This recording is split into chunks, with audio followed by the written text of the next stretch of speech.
У фае Баранавіцкага лядовага палаца шматлюдна як ніколі. На кірмаш прафесій запросили больш за 3000 будучых абітурыентаў.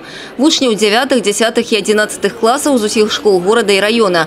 Пра свае спецыяльнасці і умовы паступлення ім расказалі каля 1,5 десяткаў сярэдніх спецыяльных і прафесійна-тэхнічных навучальных устаноў з Брэста, Бабруйска, Ляхавічаў, Клецка и Минска. На самом деле дни открытых дверей, конечно, проходят в каждом учреждении, но когда они все собраны в одном месте, ребенку, наверное, проще выбрать то, что его интересует, и проще посмотреть, скажем так, несколько профессий, может быть, даже смежных, а может, никак не связанных между собой, но сделать выбор, исходя из своих склонностей, исходя из интересов.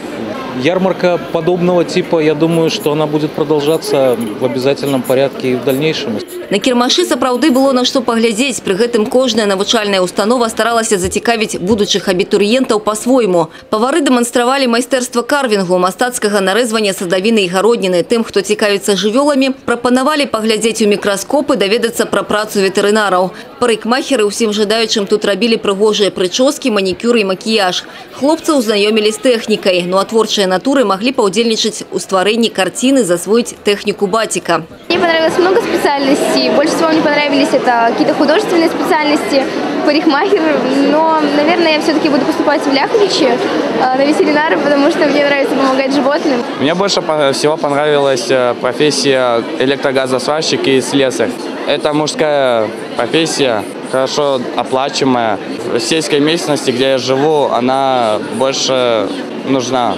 Как хорошо, что в одном месте собрались все специальности.